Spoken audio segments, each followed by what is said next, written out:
Ito yung tinatawag nilang Hanamasa Prospect Discount Supermarket. O ayan. Ito yung supermarket dito sa Japan na wholesale. Volume sila dito. Kaya papakita ko sa inyo kung anong klaseng supermarket ang Hanamasa. By the way, +1 na po ako bukas. Happy birthday! Magpapapansit ako!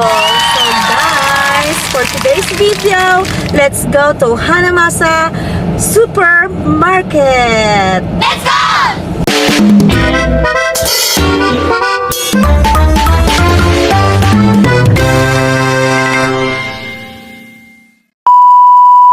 Hi! Good morning everyone! This is Joycey in Japan!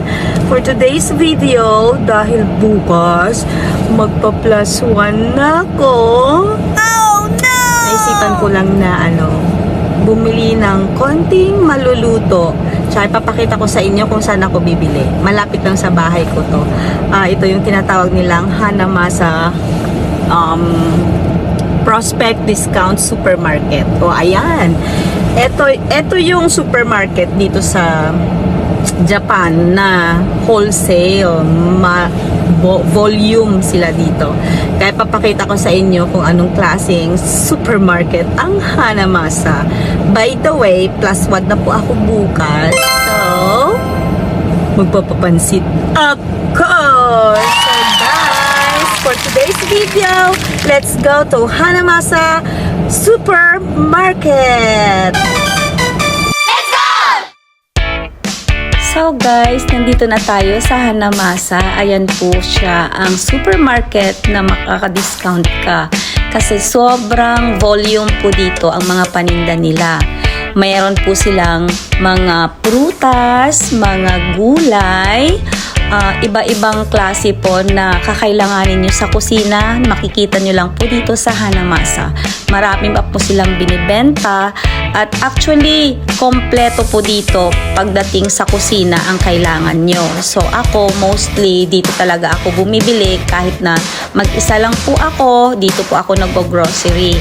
Volume na rin ang binibili ko, pang isang linggo na yan. So ibig sabihin, isang linggo na rin po ang aking pagkain. Pareha lang sa buong linggo.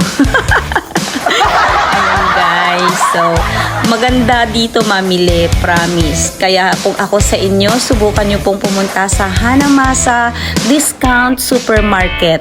Marami pong mga branches dito, iba-iba po. Marami po sa buong sulok ng Japan ay may Hanamasa po tayo. Ito po talaga kasi yung mga tinitinda nila is volume or wholesale po sila dito.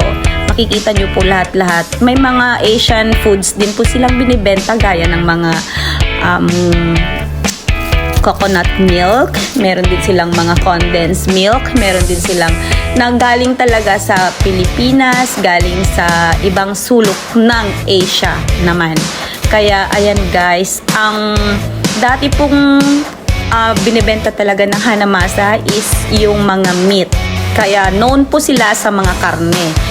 Magaganda po ang mga karne nila dito. As in, malalaki na. Maraming nakabalot na. As in, sobrang laki. And then, murang-mura po dito sa Hanamasa. Ayan po, ganyan kalalaki po ang mga karne nila. Pero, biruin mo, ang mura ng mga karne dito compare sa ibang supermarket dito sa Japan. Kaya kung ako sa inyo guys, try nyo pong mag-grocery sa supermarket ng Hanamasa kasi po, makakatipid po kayo dito. Kaya, ayan po. Tapos nyo na lang po ang aking video. Makikita nyo kung ano pa ang mga nabebenta dito sa Hanamasa.